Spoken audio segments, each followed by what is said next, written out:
Hello, good evening.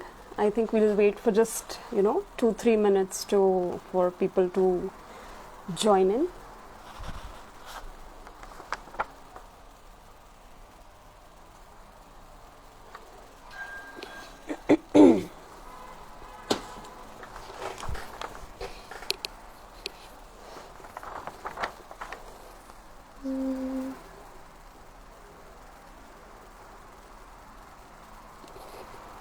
Two more minutes to go.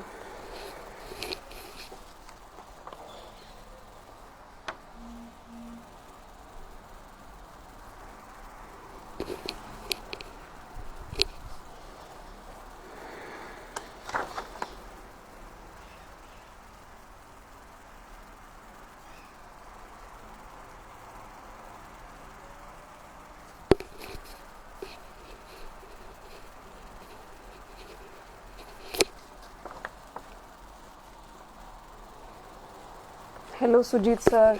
Hi, Amruta Tai. So people are trickling in. I think we'll start in about a minute now.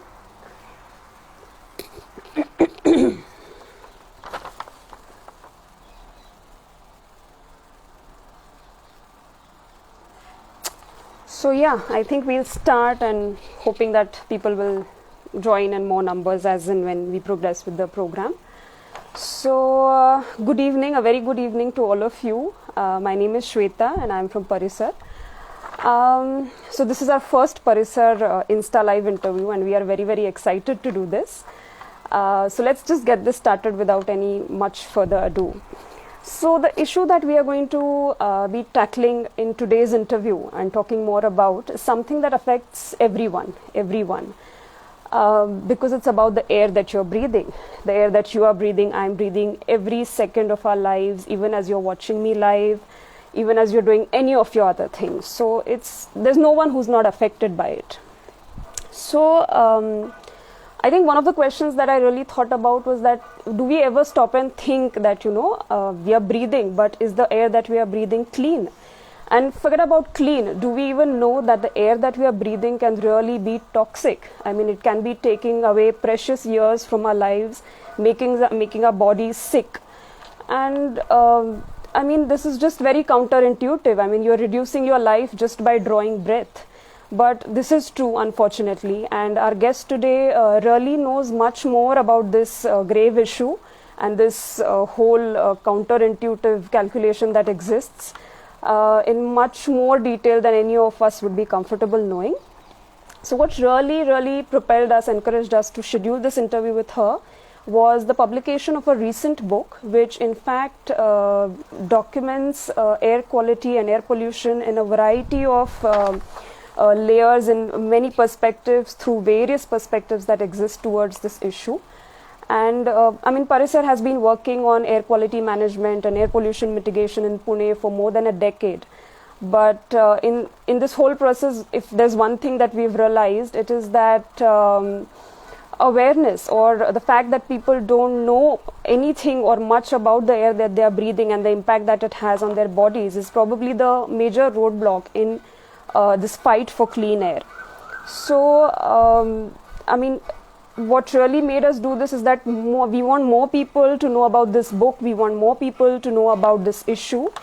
And hence, let me just, without any further delay, get to the issue itself. So the book that I'm talking about is called Breathing Here is Injurious to Your Health. And the guest is the writer of this book, Jyoti Pande Lavakare. Let me just add her to this video.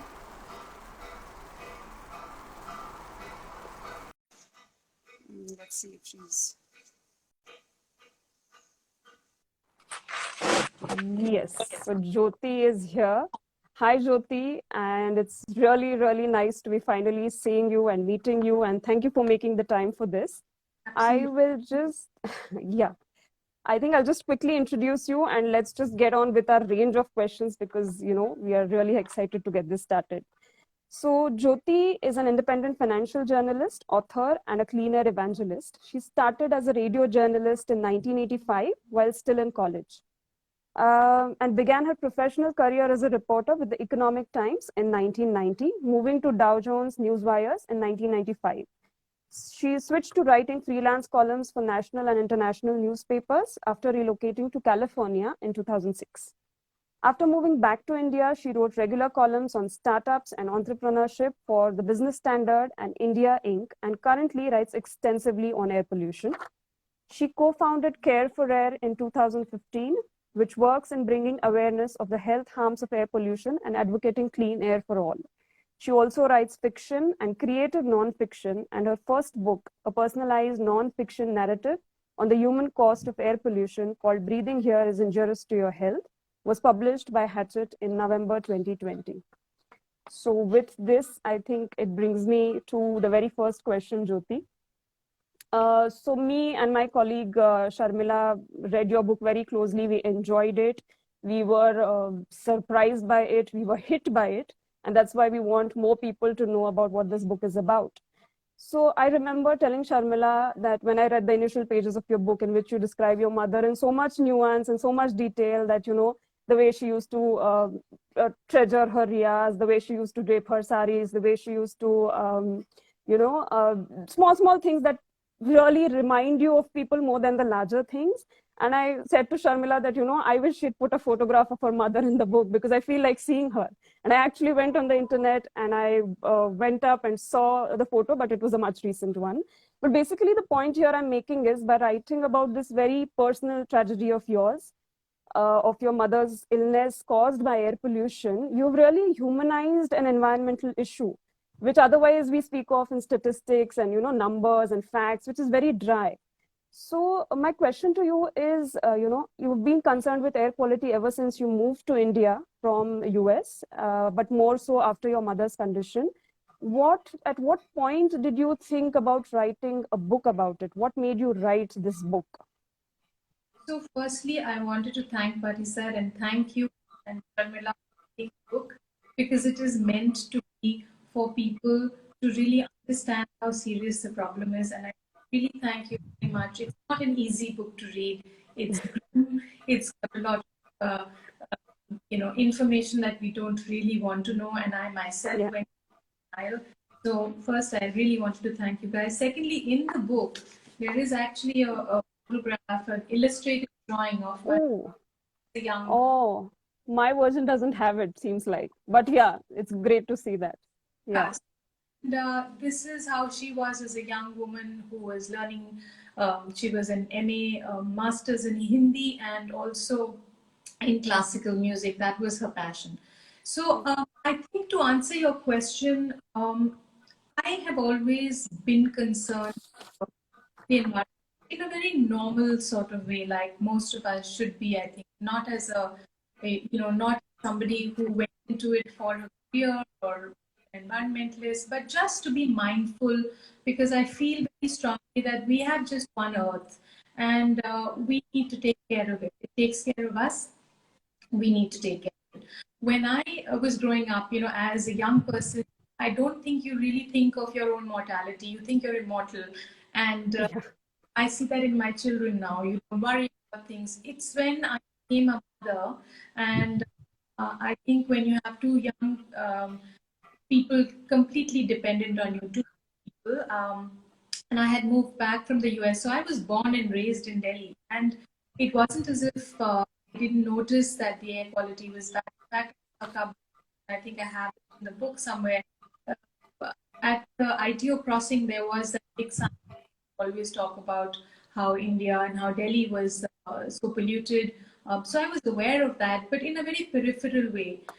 It's when these two little kids who were dependent on me, my husband and I chose to come back to our. It was a very active choice we made. So that guilt, suddenly when I started feeling something is wrong in the air, and I brought these children in here where we didn't really need to come back. So that it started a little bit with that guilt, it started with confusion. My friends who I grew up with here, went to college with and school with, tell me, "Oh, there's no problem. What are you about? You've lived in the West, you've been avoided." And my expat friends, and I had a lot of expat friends, was saying, "Are you crazy? Why did you come back with these two little?" And you took your own lives by being here. Now you're doing that to your children, and that really worried me. And being a journalist, I think the only way that I find any kind of, the only way to figure it out was to research it for myself. And so, thanks to the internet and thanks to a lot of tools that we have, I sort of dived deep into it and realized very quickly, to my horror, that it was not just that air quality and air pollution was terrible here, when you can see it, but that all that information was available on the web for anybody to see. Yeah. So it's actually a sick site. And that was to me horrific. So some friends of mine and I, they're all professionals. One of them was a lawyer, another journalist, public health researchers, some expats in the beginning. We just got together and we thought, well, instead of sitting and complaining about it all the time, let's try and do something constructive and productive. And so one, we thought, like, we had been unaware and we are not experts. Let's try and make the science behind it. Let's simplify it and amplify it and make other people aware, so that when more and more people become aware, then maybe they will start asking for change. So that's how that journey started. But then, like, I think for writing the book, it was when I saw my mother suffering through the last few months of life. And, knowing everything in my head was very different from feeling in my heart when I would see her, and when I would imagine the agony she was going through. Because, like people say, there is palliative care for lung cancer. For other cancer, you can give morphine, you can give painkillers, but there's palliative care. Nothing for lungs. Breathe. That was scary for me. And I think after she passed away and I went through my own grief and processed it, that's when I thought, I think the only thing that I could do to make meaning of her life and to make meaning of her death and to help others not, to become more aware, was to document all this in the form of a book, try and keep it simple, try not to get pulled into the details of the science, but make sure that the science was there for people to go to. So I think I would say she passed away in January of 2018. I think by about April or May, I had started thinking about, how to document this. By the end of the year, I had a structure and I had decided how I want to write it. I wanted to personalize it because there are enough really good books on this issue, which are very scientific, and unfortunately that tends to be dry. So I wanted to make this something which would humanize it. So that's how it happened. And I think you've been absolutely successful in doing what you set out for. I mean, it was really emotional and, it was the entire package. Yeah. Thank So you. my second question, then, I'm going in the sequence of, how I read the book. So you've mentioned in the earlier pages of the book and also in the earlier struggle where you just started entering into the air quality scenario, that you observed a certain despondency among the medical fraternity to actually come out and be very vocal about, how hazardous air pollution really is. But you've also mentioned that over time, there were really renowned medical professionals who came out and supported you in your fight for cleaner air. So can you just take us through this journey and generally just highlight the role that the medical fraternity has in this fight for clean air?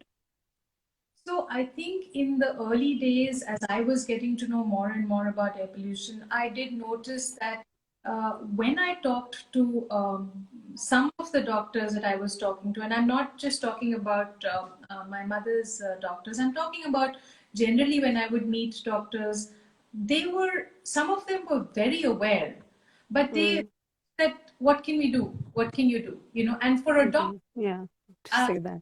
In India especially, I can say, see it yourself when you go to any doctor's clinic, there are thousands of patients. There aren't as many doctors, many patients that we have. And doctors literally, especially if you go to our public health, and we have some of the best doctors at AIMS and all the public hospitals, find, thousands of patients and there's just one doctor. So that They literally have to make split-second life-altering decisions in 30 seconds, a minute. And I don't think they have the time to really, explain to each person that, this disease that you have could Is. an environmental factor. And some doctors, unfortunately, are also, I found enough doctors who were completely unaware, so there'd be a super specialist of, let's say, liver, who would not know because they are so sort of focused on their specialty, Right. they Right. don't think of the bigger picture. So there was a combination of that, and I think it was both were hard to come to terms with, because on one hand I felt that the doctors who knew about it owed it to Mm-hmm. their tell them, but I could see that because of the limited time that they have and the hurry with which they, treat a lot of patients, sometimes it's not possible. It's more a public health, and some of them may. We are just doctors and clinicians, one at a time. How many people do you tell, right? I mean, it should be the job Right. of health researchers, the government, etc. But the ones who didn't know were shocked and surprised, and they would question. And because they are doctors, they themselves would say, no, no, no, it doesn't make that much of a difference. So I Yeah. think over time, those two things sort of came together. I think what happened was, for the doctors who were aware, they were unable to, at a certain point, they were unable to turn their head away from this, especially when Mm-hmm.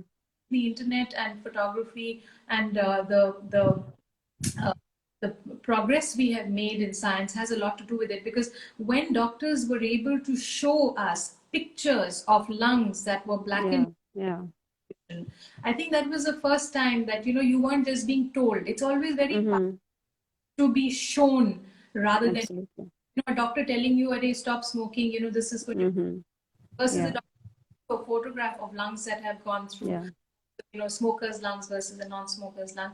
That makes a lot of difference. So I think people Yes. were beginning to listen to that, and doctors were beginning to feel okay by just sharing a photograph, or by just quickly, getting onto conventional or social media and saying this, I can make a difference. They felt more empowered, and then when people start feeling empowered, that's when change comes. Change happens. This is what happened, and then the medical fraternity. I think more and more there's. Uh, One of the doctors, Dr. Arvind Kumar, has started this Doctors for Clean Air, where all the doctors from different, specialties have come together, and they talk about this, and they are going from city to city. And I think those are exactly the kind of initiatives that we need, because, Right.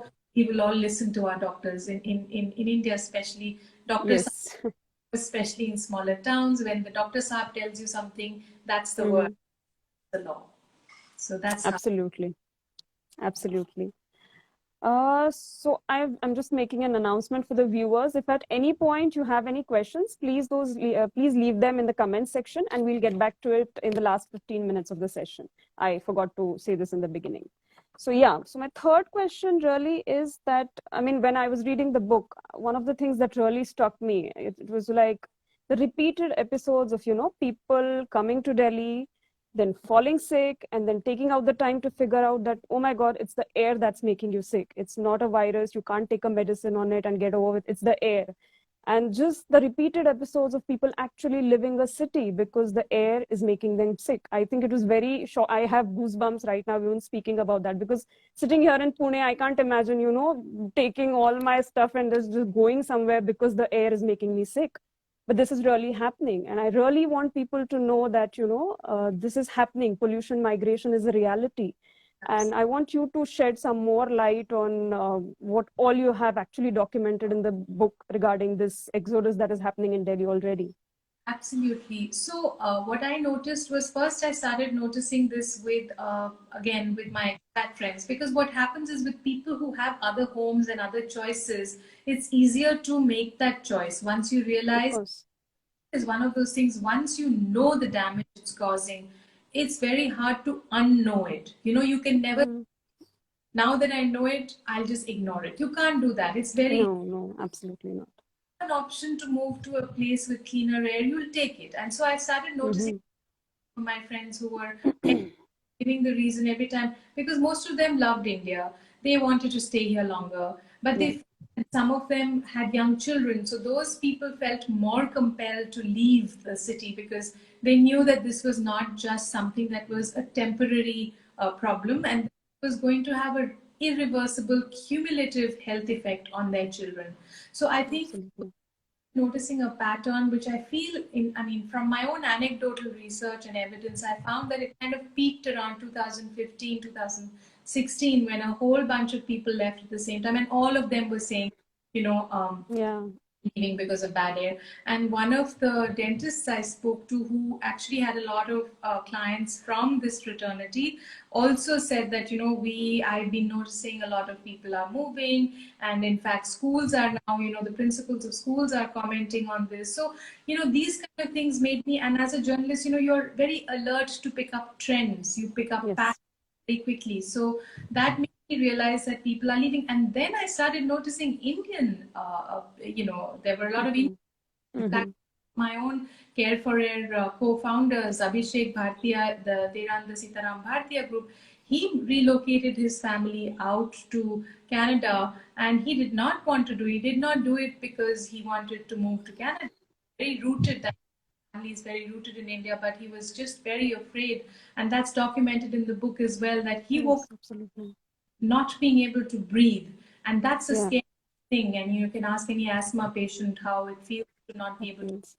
When he felt that, and he thought that this is what I'm going to be putting my kids through, they actually moved as well. And I started noticing a trend and a pattern amongst a lot of people from Delhi who were moving. If they had the ability to move out of India, Right. then that. But if they didn't, they were at least moving out of Delhi. So, even Dr.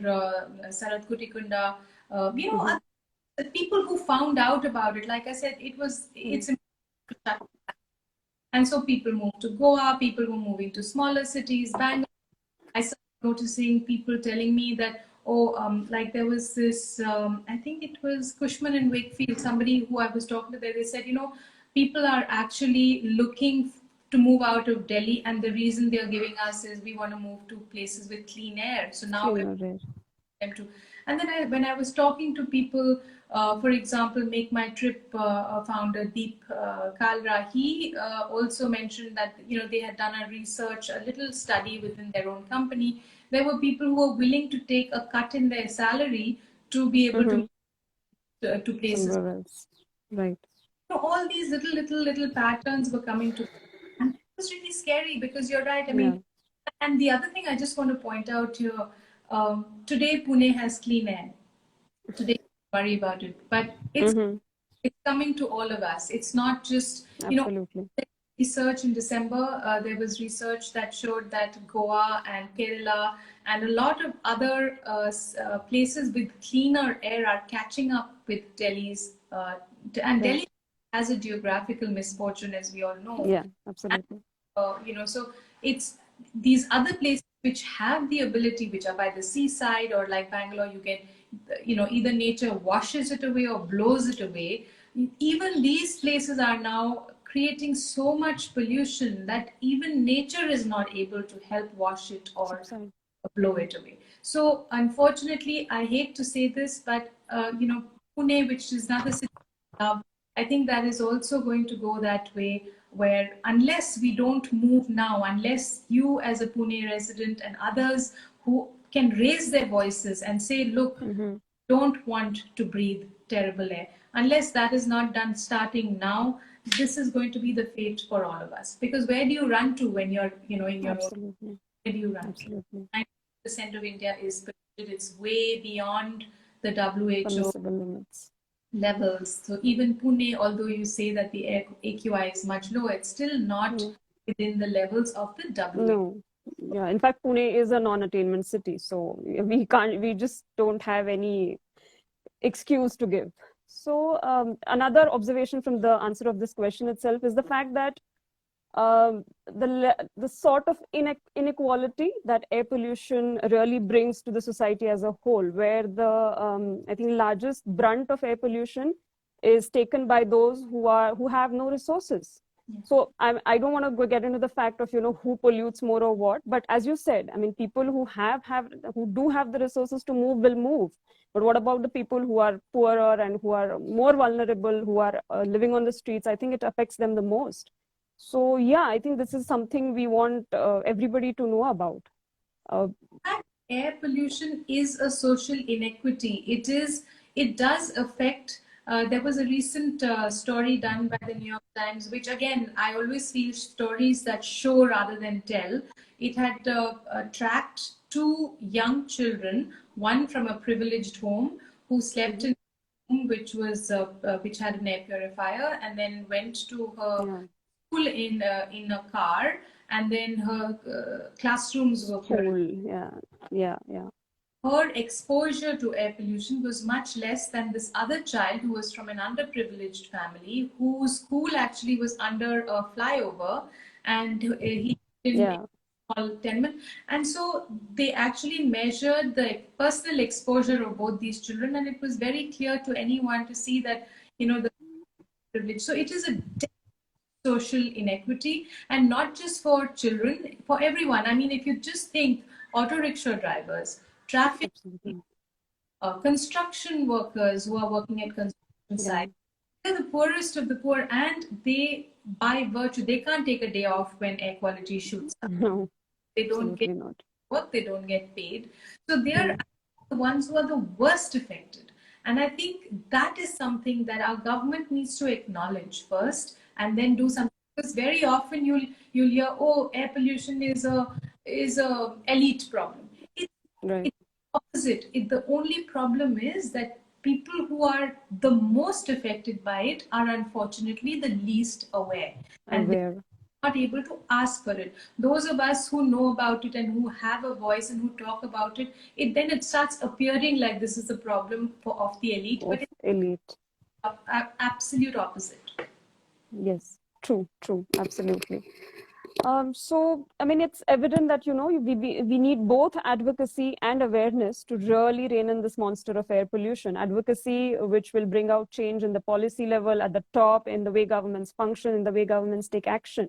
And awareness, as you said, so that, people know, so that they can demand for cleaner air. They can say, they can rise up against, this health hazard that it is causing. So we need both, and we are aware of it. But I mean, as an NGO working for so many years, we also do know that civil society organizations often do not have the resources to do it all. So in that case, what would you give more weightage to, advocacy or awareness? Or there is no one or the other? I don't think there's one or the other, but I would say that even advocacy begins, Mm-hmm. everything begins with awareness. Because if you don't Right. know what the problem is, what is causing it, what are the contributors to air pollution, what will you advocate for? So to me, Mm-hmm. it begins with awareness, and that's why, I mean, I could not think of any other way to help, because it's such a huge problem. Right. As people, as simple aam admi like you and me as well, we think Yeah. sometimes, make a difference, what can I do? I'm just one Mm-hmm. and what do I do? So for me, I just felt, well, writing is the only skill that I have. So let me use that to try and make more people aware, because, like I said, everything begins with awareness. When people are aware, then Mm-hmm. they will begin to advocate for clean air, and they will begin to demand for it, because we have to demand. This is a basic human right. I mean, it's bad enough that our country does not have clean water, we do not have education, health, etc. But clean air to breathe is, I think, just too much. Because how do you, it's Mm-hmm. an free activity. What if you can't breathe clean? You're setting up your youth for failure, you're setting up your elderly for an early and horrible death, and us ourselves as well. So I Absolutely.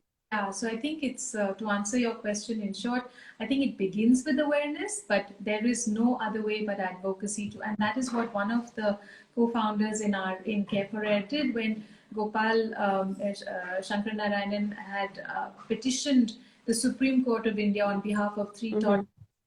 through a writ petition, because he felt that, you know to you have to actually go out there. If the government is not giving us the policy, then you have to approach. As a democracy, there are only, there's the legislature, there's judiciary, and there's the executive. So you have to keep asking, and you have to ask all of them, and Yeah. executive policy makers, and you have to go back to the politicians and legislature. Otherwise, you have to go to the judiciary. So you have to advocate for it in any way that you can. And he did it in the way that he could. His skill set is, he's a lawyer. So all Lawyer. have something in us. And the job that I think Parisar is doing, for example, is excellent, because you guys are trying to take a particular part of something and do what you can. And that Absolutely. Yes, thank you. Thank you so much for that. But yeah, as you said, I mean, air quality is something that you have to go at it with everything you got, because there are so many layers to it and there are so many stakeholders. It's just quite complicated. And another very big piece of this whole jigsaw puzzle is the political will. I mean, in your book, you have spoken about how the Aam Aadmi Party has been crucial, has been significant in actually making air quality a household issue with whatever measures it brought in, odd even scheme or whatever else there was under the gradual, under the GRAP.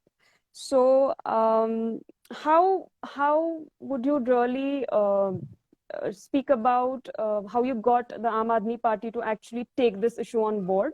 I mean, I'm not necessarily you were the only instrument in getting this done, but how do you think the political class can be involved in this issue? Because that is where all change starts. I mean, let's be quite frank about it. absolutely. And I think people like you and me and all of us who are working in this field, whether we are working in it, it's our job, or because it's our passion, I think all of us need to vote not just with our ballots, but with our wallets. Because don't forget, it's not just it really isn't just the fact that air quality is terrible and that we're all affected, our health is affected by, but it is also the fact that pollution is has a lot of externalities. So, for example, the people polluting, the polluters, may be making money, profits from it, but the people who are getting affected by it are not necessarily the ones who are polluting. So there is an external. Second, also, there's a independent documentary made by Chai Jing, which I have mentioned in my book also, which had China to turn around and start cleaning our air. It was a big, got a lot of views, millions of views. It was made by a journalist whose name was Chai Jing, and something that stayed with me.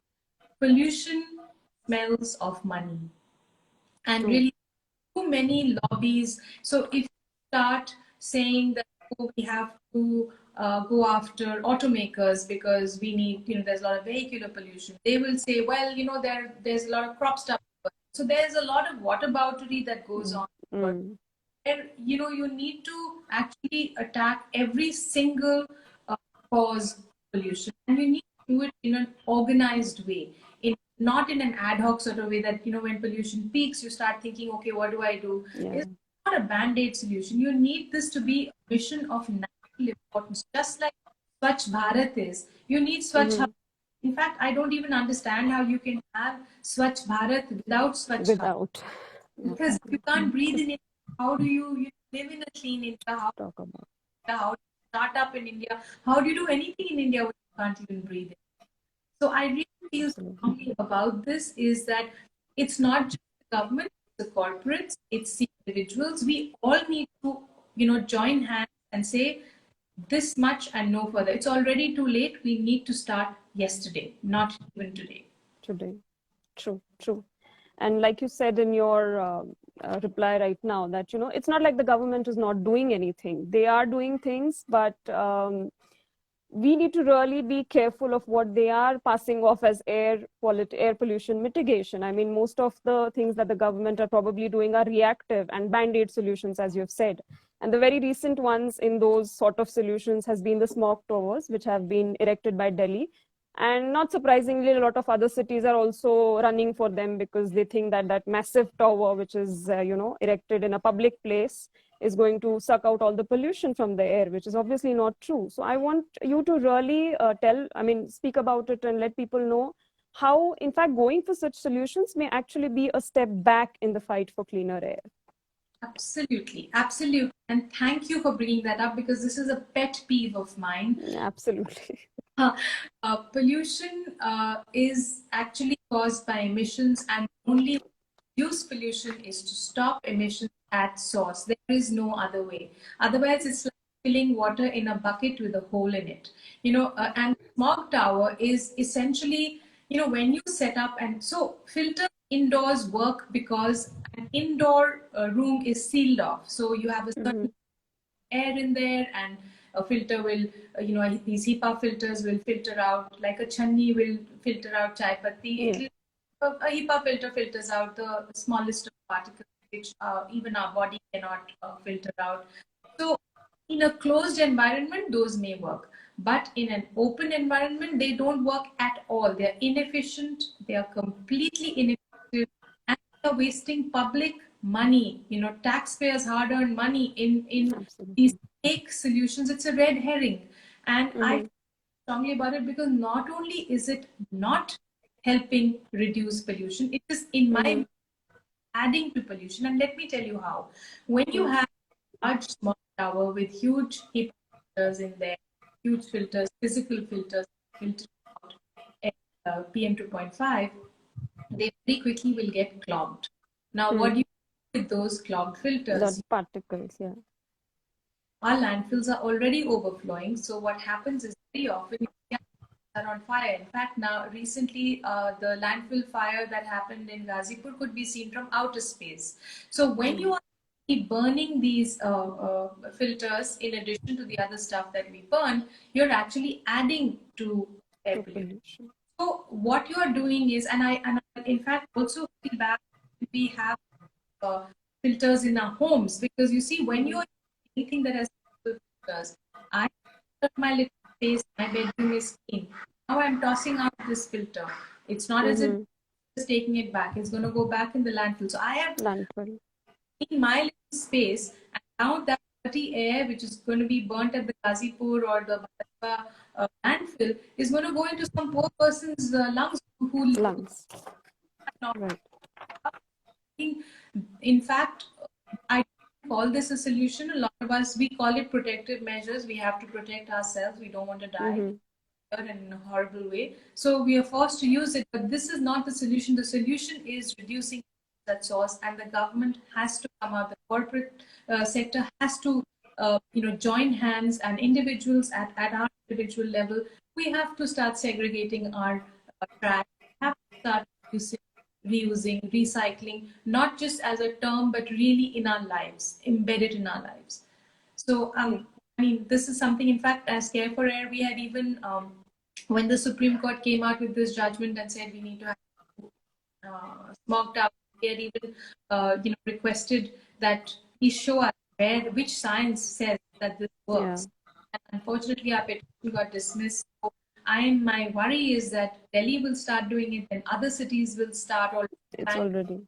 I have, and they, within 2 or 3 months, they turn into dustbins, giant dustbins in the middle of the road, Yeah. working. Last 2 weeks ago, a journalist friend of mine had gone to the Lajpat Nagar smog. He said it wasn't even working. He was checking it with a little low pass sensor. He said it Mm-hmm. wasn't. The traders around that thought, oh, We are आपका getting cleaner. pass है. So it gives you a false sense False of, sense. it's just a gimmick, and it really should be called out for that reason. And on top of it, it's a gimmick that is being, done at public expense, and that makes it a double kind of problem. True. True. That's so true. Another thing recently that has happened that has brought air quality and air pollution into the spotlight, and luckily for us, has been the lockdown. So the lockdown has really been like a boon for air quality, air pollution activists and air quality activists. And it has brought in clear skies, and the AQI, the air quality index, has actually been under the permissible limits in many places, which it hadn't been for maybe probably decades. But after the unlocking happened, obviously we went to our old ways. And do you think that the government lost out on a very big opportunity to not only maintain that kind of an air quality index, but also just maintain that tempo that, air quality as an issue had received in lockdown, that it is possible to get the air quality index under permissible limits. I mean, the lockdown made it possible. What do you think about this whole thing? No, absolutely. You are absolutely right. This is exactly what seems to be happening. Unfortunately, this was the perfect opportunity to reset and sort of move towards more green, sustainable growth. And unfortunately, I think we seem to be missing the bus here as well. There are some countries, some European countries that have realized this.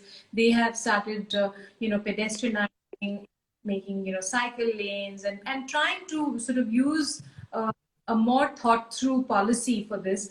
But unfortunately, even despite the lockdown, which showed us such, I mean, I thought after seeing those glimpses of blue sky and clear air, I thought now more and more people, again, what they see and what they, what the mind doesn't know, the eyes cannot see. Now we could see all this If stuff. we see that, yeah.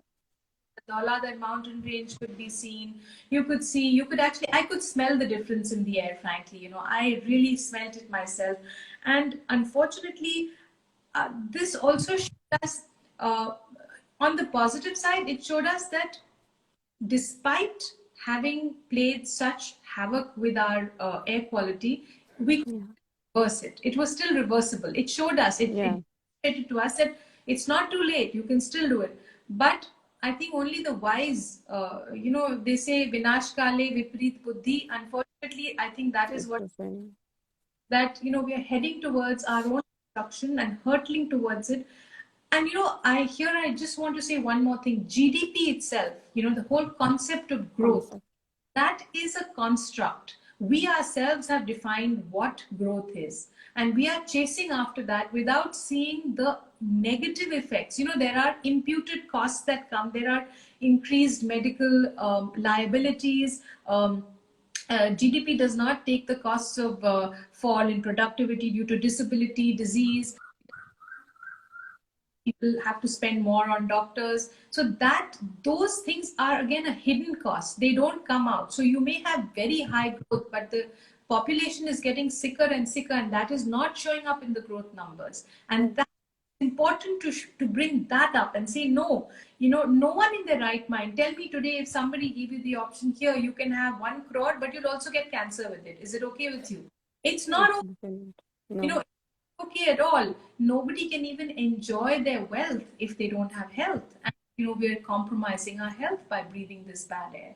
So I definitely think we are at the point of missing that bus. We are very close to missing it.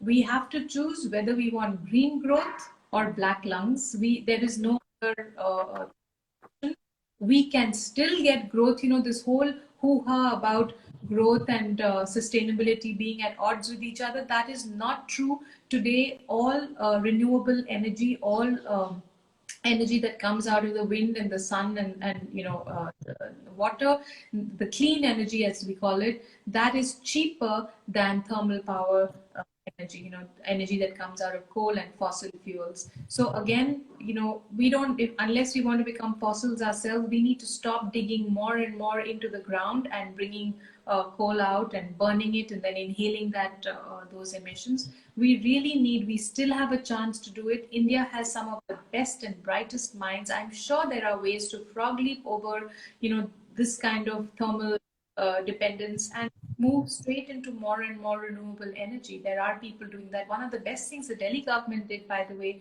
I must say, is having an electric vehicle policy notified. And I think they are trying to build more infrastructure. My request, as a specific request to any policymaker who may be seeing this, is that every petrol station or diesel station must have an electric charging point so that infrastructure across the country can immediately for electric vehicles go up. And that's the only way we'll be able to adopt clean energy faster. At least we'll be taking this away from the tailpipes and into chimney stacks, and then the next step is to actually getting more and more renewable energy, so that one day I hope we will have that solar powered vehicle. If you public mobility, that's how it should go. We should not have. I'm so happy. In the last week, I saw 2 cars which were Government of India cars and which were electric, and that made me so happy. We tweeted about it because it was so good to see. It was written Government of India and it had a green number plate. So that's the way we Right. need. Yeah. And yeah, I mean, speaking of electric vehicles, I think what is also more interesting is, I mean, I'm foraying into the transport side of it because Parisar works on transport. But yeah, electric vehicles is again one thing, but we really also do feel that in order to have a sustainable sort of, transportation in any city to reduce pollution, I think our cities also need to be more mindful of the kind of mobility that we are providing. Electric cars is one thing. Of course, it's a part of the whole solution probably, but I think going more into the depth of it, it's about cities having public transport. It's about cities having cycle tracks. It's about cities having safe walking spaces where you might not even feel the need to take out your vehicle every time you go out. I think that's, I mean, I would like to make that point over here because I think it's very important. Yeah. I feel that air pollution is not a problem in a silo. We need good urban planners. We need to be, Yeah. I be able to walk to, all my daily, like if I want groceries, if I want to walk my child to the bus stop, this should all be within a 5 to 10 minutes. And some cities are starting to do that. But Yes. unfortunately, in India, that's not the case. And when I was talking about electric vehicles, I didn't mean just electric cars. I Ab- meant buses, Absolutely. Buses also. and especially our two-wheelers. The Mm-hmm. two-wheelers are actually one of the most highly polluting with their two-stroke engines and their polluting cheap fuel that they use. And so you have a lot of delivery every time you order something on Amazon or Flipkart or any other e-commerce site. There'll be somebody coming to your house to deliver it in a two-wheeler. Now imagine if that entire fleet of two-wheelers could be switched to electric vehicles, or if it was made law that you want to be part of e-commerce, invest in electric Mm-hmm. Mm-hmm. use. Those are the kind. It's not just the government. Corporates need to do this today. And as an individual, what I mean by voting with my wallet is today, if I had an option between, let's say, and I was told electric vehicle delivery, I should be willing to pay more to get the same Mm-hmm. Flipkart, because by getting it footprint, and I think it's very important. Footprint is like a car, but an air pollution footprint is of immediate importance to us because we breathe what. That's also very, what Parisar is doing in terms of public transport. That really, if, all the good ideas, best practices should be replicated and up all over India. We need that. That's the first step. Yes, absolutely. Which, I mean, we are talking about, different sources of pollution. I think one of very interesting and surprising fact for us was that when you mentioned in your book that an expert told you that if we were only to be able to control our indoor or household air pollution, we might actually be able to bring our air pollution exposure below the permissible limits. And that was very surprising because in an urban setting, you continue to feel that, air pollution is all about vehicular emissions or it is about industrial emissions or construction activities. But indoor pollution is something which not many people are aware of so much. So, what do you feel is, I mean, do you concentrate on the biggest emitter or do you go out for all the sources of emissions? I mean, how do you tackle this issue of, which source is polluting the most? So I think that, and this is exactly where I want to just bring back that whole concept of, the difference. So there are many contributors to air pollution. And Right. my view is we need to attack all of them equally. Mm-hmm. Because otherwise also what happens is, let's say you're saying, okay, let me try and fix crop stubble burning, I'm not going to focus on anything else. Then farmers will start saying, well, what about vehicles? Yeah. Why are you picking on us? Then you go to vehicles, you say, okay, automakers, you guys need to get BS6 or more clean engines. They are going to say, oh, our costs will go up, our profits will come down, why are you picking on us? Yeah. So this water boundary goes around, which is why I think we need a full, we don't need any ad hoc band-aid planning, like you said. We need a thought through policy. We need, again, like I said, we need a national mission. We can send a rocket to the moon. We can convert the entire country, change GST. We can make the a world class metro station, and we can't clean our air. Please, I Yeah. mean, by that. So I think intention needs to be there, and we need to have a situation where every single source of pollution is being taken into account and attacked in a way that we're trying best. And other countries have done it. It's not as if we're Mm-hmm. that's never been done. China has done it. Mexico has cleaned there. You know, Brazil has done it. Los Angeles, the US has done it. So many. London is still trying very hard. You know, there's a case of that young child Yes. whose death certificate has air pollution on it now, which is what our politicians have been telling us for a long time. Nobody's death certificate says air pollution. You know, trying to misinform in a way, whereas we all know how much, you know, air pollution needs to stop being just an environmental problem. It needs to be Mm-hmm. as a health problem. When you start seeing air pollution as a health problem, I think that's when we will make greater progress. Right, right. That's true. And when you speak about, concentrating or focusing on all kinds of emitters and through all the different angles, I just want to just shove in a question here about uh, India does have a national clean air program, and there are cities, the non-attainment cities are supposed to be doing an air action plan, drafting it, and supposed to be implementing it. I mean, I know I'm quite, I think that not many people know that their city might have an air action plan. So Yeah. what do you feel about this whole program and the functioning of this air action plans in different cities? And how do you think other cities in the world, I mean, how have they managed to bring their air quality under permissible limits? Is it through such plans?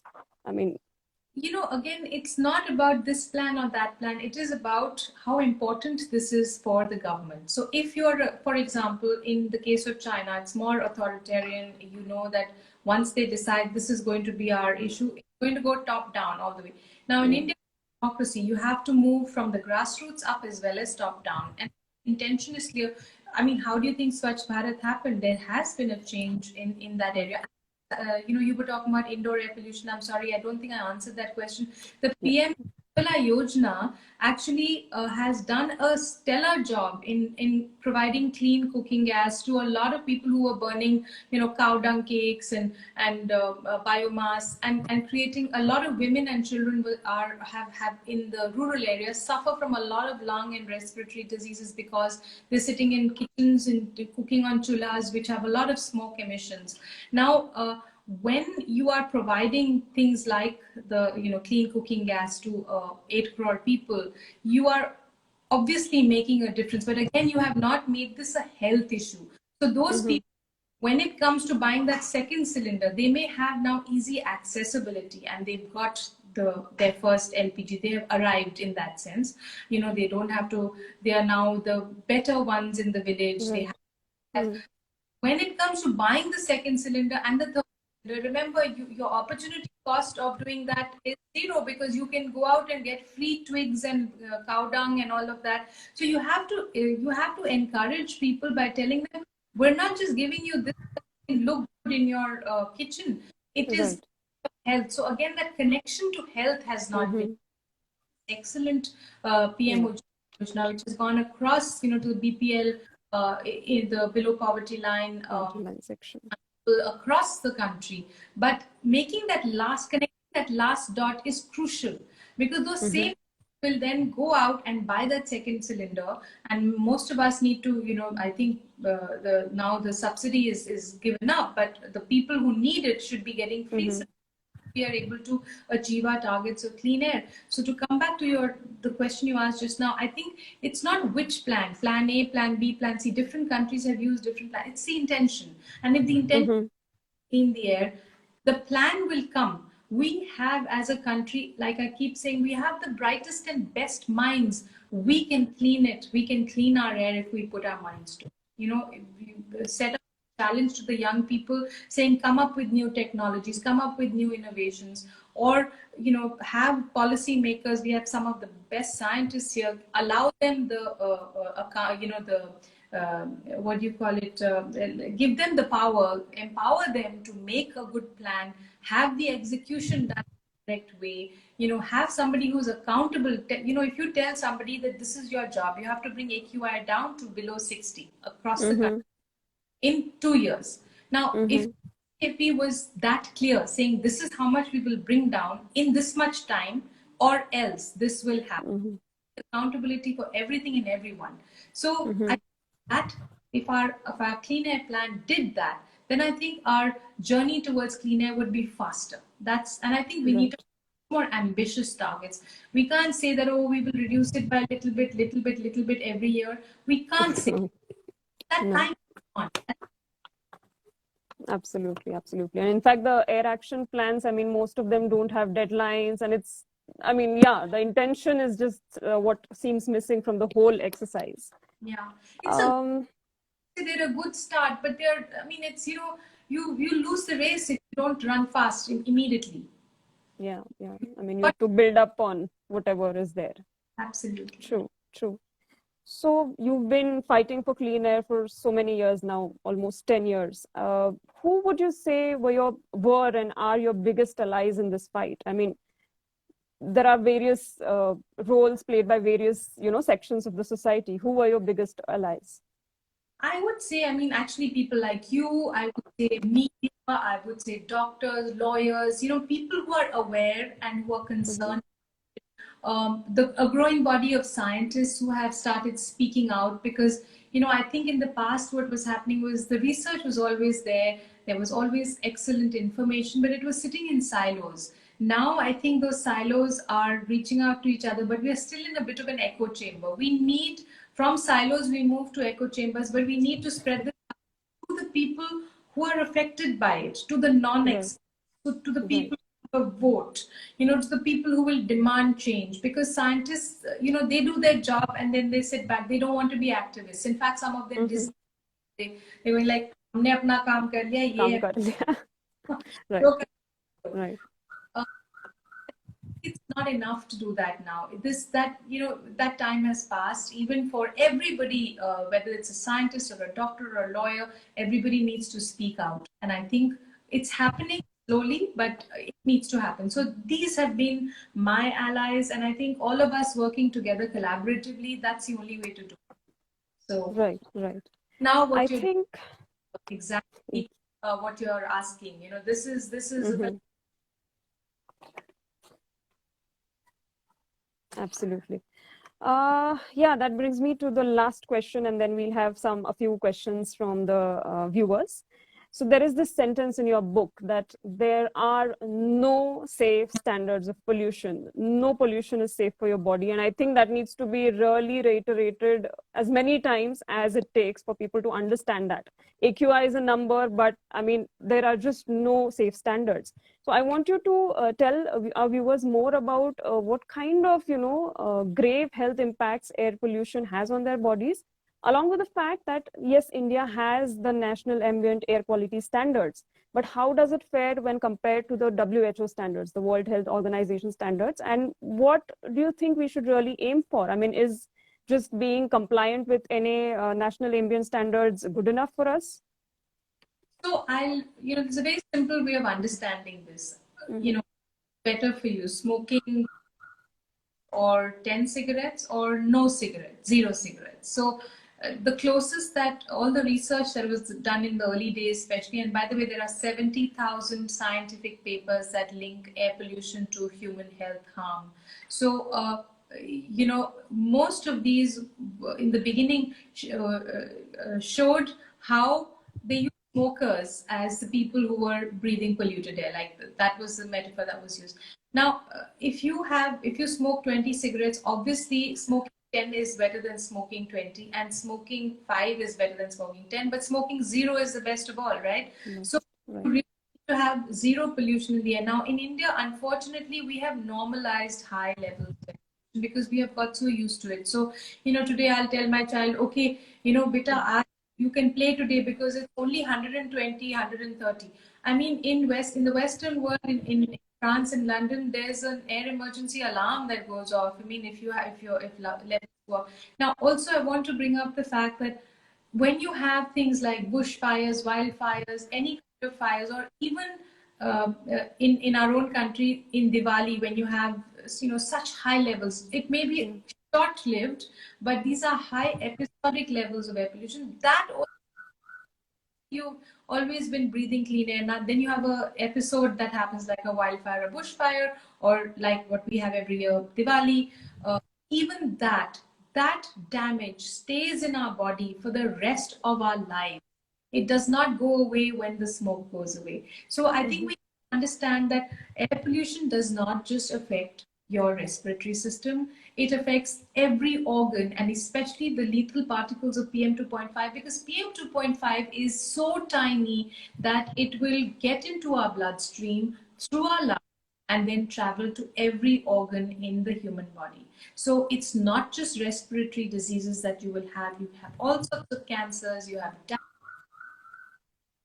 name it, cognitive harm, you have dementia, Alzheimer's, depression, papers that link depression to air pollution. Air pollution. So many different diseases. And unfortunately, because unlike COVID, which attacks you from the front, some people, COVID, this is what's happening, their lungs are getting fibrosis, they are going to die, or pneumonia, or whatever. Air pollution attacks you very quietly based on whatever your genetic system is. So let's say if I have a genetic system that makes me, I have a predilection towards diabetes. There's diabetes. Now, if I was living in and breathing clean air all my life, I may never get diabetes. But if I live in a place with really bad polluted air, I will immediately get diabetes at a younger and younger age. It's going to attack me based on the weaknesses that my body already has. And that makes it a hidden killer, because it doesn't just kill you from new and different disease, it kills you from that you could get pollution, which you would not have got had you been living in a place where there was no air pollution. So that is actually, it's like guerrilla warfare. You need to have, that's why we need like a war room set up to, fight this hidden killer. True, absolutely. So yeah, Jyoti, I think that's all the questions that we've. Let me just get to those. Not covered in our interview. Yeah, there's one question about masks, I believe.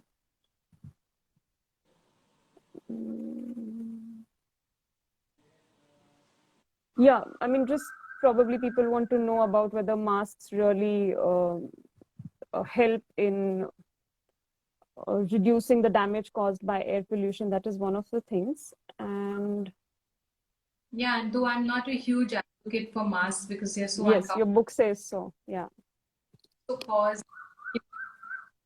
breathing in a constricted way, it can also affect your heart, and so really I feel it's not fair that we should be forced to wear masks just to breathe clean air. But if you do want to protect air pollution damage, wearing masks does help. It reduces the amount. It's like, it's very simplistic. You are not breathing in as much of PM 2.5 or PM 10 as you would have if you were not wearing a mask. And this is a different sort of mask from the COVID mask, by the way, because the COVID mask just keeps out the microbiological, the virus particles. Not just the PM 2.5 particles, which is a solid particulate matter to your body. Settles into your lungs. True.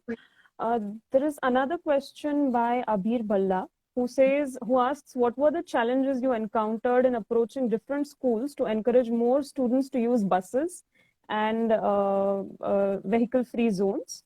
In your book, you mentioned that you were able to do it in your school, but it wasn't as easy to convince other schools. Yes. So yeah, I think it would be interesting to know more about that. Yeah.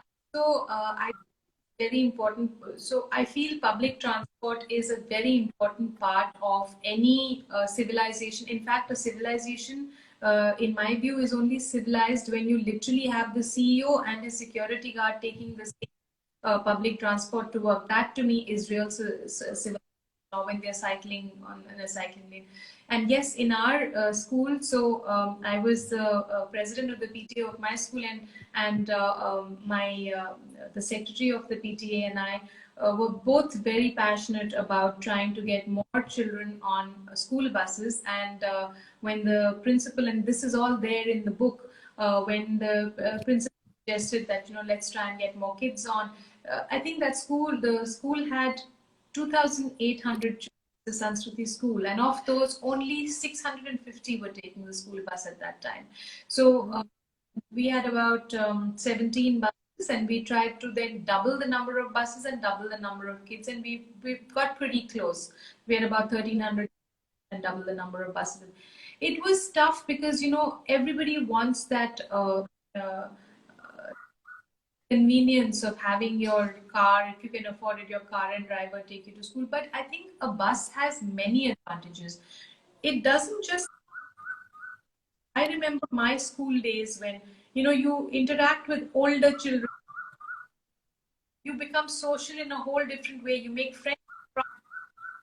The bus time used to be the most fun time, actually, going to school and coming back, hanging out with your friends. Secondly, and more importantly, behavioral change begins very early. So if you start taking age, you will never hesitate from taking it as you get older, As a right? public transport, yeah. Taken a bus in your whole life, then how are you Mm. when you're in your 30s or 40s or 50s, right? So I think for both reasons, public transport and taking buses was a very important part, and we managed to get it done in our school. But it was very hard to try and convince other schools, and I have to admit, I guess I should have tried harder. It was just so exhausting to get it done in our own school, Yeah, you've written about that. where we didn't even have that kind of encouragement of teachers we knew, and the principal, etc. And I really wish other schools would take this on. In fact, I actually wish that this becomes mandatory. I mean, why should schools must have school buses, and only children who have special needs or some other problem, they can come in their own private transport, carpooling if necessary. But it should be mandatory to come in to school in a school bus. It really should be, because that is the earliest age at which you start doing this and making these choices for your life. Right. Yeah. There's another question on the role of, social media and all forms of media, print and otherwise.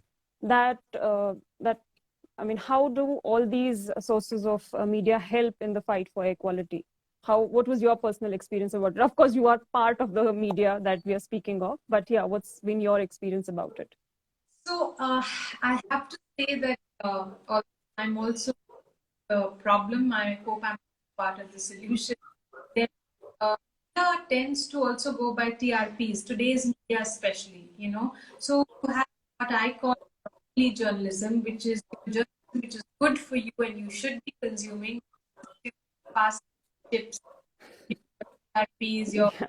who's going out with whom, what gossip is there in the cricket world, cricket Bollywood, and who's killed whom and all of that. Now, I think it's very important to consume broadly journalism that also make your environment a better place. It makes you become more aware and more evolved as a human being. So I think it's very important for media to do that. And unfortunately, I don't think, again, it's a matter of money. Who owns that media? I mean, as subscribers are paying for it. When you start having subscribers who pay for their news, then I think media also will be able to give a certain amount of independence, which will help it to take the decisions, do the right stories, do more of broccoli journalism, rather when you have media that's just trying to sell things.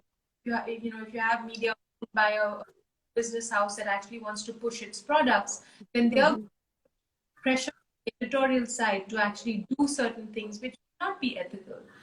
I think Right. it's important for media in any country to be extremely independent and for that institution to be strong. And I think, unfortunately, in our country, that has not been the case. Media has been pressured, and it has been, a lot of business houses, media also make use of media and do not allow journalists to do their job in an ethical way. And I think actually is part of the problem. But social media has helped to democratize that. I mean, a long interview like this would be carried on any conventional, even the best of broadcast journalists carrying this interview. But social media has managed to democratize it, and I think that's where the hope is. Young people today are able to get more information, and Care for Air works with a lot of young people, and we have teams that actually do this. They work on, yeah, they work on advocacy and change, and they try and make sure that other children who are maybe younger than them or in school, we have a team which has where there are college children, college students who are actually helping to spread this word. And I think it's very important. They are the ones, it's their future that they are fighting for. So that's exactly what we need. We need that to actually take this fight to the next level. True, true. There is another question related to media, so we'll have that, and then one last question, and I think we'll end it for the day. The question is related to the media, that very often we see the media only covers air pollution issues during the winter months of October to February. How can we encourage media to cover it throughout the year? Something you've also struggled with you've documented that struggle in your book. Yeah. So what do you feel about that? So I think the first step to do that is, again, we cannot normalize air pollution, because when you say that media only covers it in the worst pollution months, you're talking of levels of 500 plus. When your PM 2.5 goes over 3, 4, 500, when media starts thinking of this as a story, because the rest of the time people don't want to hear. Firstly, bad news. Nobody wants to hear bad news, right? Now, you have lower levels of pollution through the rest of the year. At that time, you're thinking, oh, the air is clean. It's not. I mean, when you have, and there are different pollutants, by the way. I focus on PM 2.5 because, otherwise the problem becomes so big. You try and make small pieces of that to try and deal with it. But there's ozone, there is SO2, SOx, NOx, all these things, they are at different parts of the year. You have different pollutants that sort of take on the bigger role. And it's very important, again, to spread that awareness, because media does have it is responsible for, so there should be more stories done in the summer months, for example, saying, okay, your PM 2.5 levels may be low, but here are your ozone also very. So it's very important for media to take on that role, create stories around these different pollutants. And, for example, I think that story that the New York Times did was fantastic, because they made a narrative around something that would have been very boring if they had just put it in 2 paragraphs, that, it's a social da, da, da, da, people glaze over story around it. So to simplify something like this, there are only 2 ways of actually reaching out to younger people who are our future, and they are affected by this, and they can also make a difference.